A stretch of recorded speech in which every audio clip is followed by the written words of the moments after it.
Today I'm coming at you with something a little different. It's not a deck profile, it's not a combo video. Instead, we're going to talk about Yu-Gi-Oh! Cube Draft. I noticed that the Yu-Gi-Oh! Community as a whole doesn't have a really consistent resource to talk about cube drafting. I've seen a few articles. I wrote an article myself a while back for TCG Player and one on, I guess, Pojo, if you want to count that. But there was a pretty big community talking back and forth on there, and I've seen some Reddit posts, but no consistent content for cube draft. So a disclaimer before I get too deep into this video might run a little longer than some of my other videos because there's a lot to talk about. And this is meant to just be a guide, kind of like a starting point. This is a way to cube draft, not the way to cube draft. So the beauty of the format is that, you know, if you and your friends want to make a cube in any kind of way with your own rules or your own specific card lists, that's the fun in it. You just kind of get to design your own set in a way, and you can include the stuff that you guys enjoy about Yu-Gi-Oh! And you can exclude stuff that maybe isn't as interactive or isn't as fun. Or if you're a madman, just include everything and just be savage and yada lock people and do all sorts of stuff. So I guess we'll get into kind of what is a cube to begin with, for those of you that don't know where it came from or what it is. Basically, it's a format in Magic. It's a casual format that you basically make your own set of cards, a sum of cards. It doesn't have to be a specific number. There's all sorts of ways you could recommend, you know, depending on how many players should dictate how many cards you use. But my cube, for example, is 360 main deck cards here in the blue sleeves, and then 120 extra deck cards over here. So basically, you'll create this cube, this set of cards. Usually it's a singleton format where there's no multiples of any cards. So for every single card in here, like, I don't know, let's grab a random card. What is this? TG Warwolf. So this is the only TG Warwolf out of 360 cards. This just creates diversity when you draft, and it makes each draft experience different than the last. It also adds like a level of strategy to being able to read kind of what cards people next to you when you drafted might have picked. But basically all you need is, you know, however many cards you're going to play with, which is determined by the number of players you're going to use, and then some friends, and you'll sit down and you'll shuffle this whole thing up. You'll create packs. A pack is basically just 15 to 20 cards depending on the size of your cube and your play group. For purposes of this video, I'll explain things using the way that we do it at my shop, which is usually with 8 people. I chose 360 cards, by the way, because it supports 4 players, 6 players, or 8 players. I don't really think it's feasible to do it with less than that. Maybe you could do a 1v1, a miniature cube for 2 people, but I'll probably make a separate video on that. That's probably less fun than 8 people, but shuffle this whole thing together and make 15 card packs. I made a pack over here just kind of at random, shuffled some cards together. So if you can imagine with me, we shuffle that together, and each player receives 3 of these packs. And you're just all sitting at the same table, and once you have it shuffled and distributed, what you'll do is, 1 pack at a time, each player will pick up the pack, look through the pack, and select a card that they want to keep for their deck. And then any card that they don't keep is just going to get passed to the player, either to their left or to their right.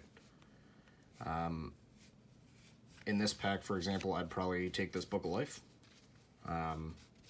which might seem like a worse card than some of the other cards, but there's another rule that I'll get to in a minute. But you would take a card, and you'll keep it, and then you'll pass the rest of the cards to the player to your left. My cube in particular is the Battle Pack rule, where all monsters are all types at all times, which sounds a little confusing, but basically we'll just grab any old monster. So this Inari Fire guy. I know the card says that it's a pyro, but in my cube it's everything, whether it's in your hand, your deck, your graveyard, your banish zone. What this does is it creates it makes some cards that wouldn't seem too good, maybe like this card itself. This card basically says if you control a spellcaster, you can special summon it from your hand. Well, now you always control a spellcaster as long as you control a monster, so this card just got a lot better in cube versus constructed. So cards like Book of Life become a DD Crow and a Monster Reborn kind of combined, but it's not just bound to zombies because all creatures are all types at all times. So that's just one rule that we have for my cube, and you can do, you know, all attribute cube. You could do no crazy rules. You could just have regular, like, whatever the card is what it is. And another thing worth noting is that when you build a cube, it's completely up to you, but we use band cards in my cube. We intentionally leave some of them out, like Yugioh is, you know, kind of degenerate and doesn't promote interactive gameplay, so we just left it out. But, you know, there's Harpy's Feather Duster and Heavy Storm and Tribe Infecting Virus and a bunch of cards that are in here that are reminiscent of either GOAT format or just cards that are banned and fun to play with that maybe are overpowered and constructed because you can build decks around them, but when you play it in cube, the cards are less impactful than they would be in constructed. So you'll make the cube, you'll shuffle it together, you'll draft out cards. Basically, once you're done repeating the draft procedure of take a card and pass it around, you'll be left with 45 main deck cards. All of those cards can either be, you know, your deck is still at least 40 cards, but it can be 40 to 45 cards, and then whatever's left over is considered your side deck. And then you'll do the extra deck draft afterwards, which is 1 pack of 15 cards per person. And some people, like, you could do a cube where it's 10 card extra deck or 15 card or whatever, or you could not have an extra deck at all. When I first built a cube like 5 years ago or something, we just didn't use extra deck cards. And it felt a lot more like GOAT format, minus Metamorphosis, but I like the idea of an extra deck. Some people like to draft the extra deck before the main deck. Some people like to draft it after the main deck. I personally think it's better to draft it after the main deck cards, because then maybe you won't see kind of like these boss monsters in the extra deck and influence your draft choices based upon them. But that's also the same reason that people like to do it that way. But another piece of advice I have is try to avoid archetypes a little bit. This is just what I did. You know, you could put one of each Gladiator Beast monster in the cube, and whoever drafts all the Glad Beast cards are pretty much going to be destroying everybody. There's some exceptions to that. There's some generic good cards that happen to be a part of archetypes, like Blackwing Zephyrus, for example, is in the cube, but I don't have like a Blackwing core in the cube. The main reason I would steer away from that is it kind of influences people to pick nothing but those archetype cards every time they draft, and then your draft experience each time you do it isn't going to be as fun, in my opinion, as just having generic good cards or using the battle pack rule to make some crazy bad cards really good. So like this, for example, this card's nutty. If every monster counts as every type, this is basically almost as good as Lone Fire Blossom. You tribute this to special summon a, let's see what we got here, a level 4 or lower fish type from your deck. So when all your monsters are fish, this guy's just tribute himself to special summon any level 4 or lower monster from your deck. Suddenly this like really bad constructed card just became crazy good because the rules that you play by. I would say that there's a bit of a barrier to entry for this as far as like building exactly the kind of cube that you want to build. If you want to use some cards that are expensive, maybe this could add up because of the sheer number of cards that you have. But if you end up having a play group of 6 or 8 people, you know, you and your friends could just chip in and build it together, or maybe start with like a lower power level type of cube until some time passes and you can build up a collection to, you know, build whatever you want.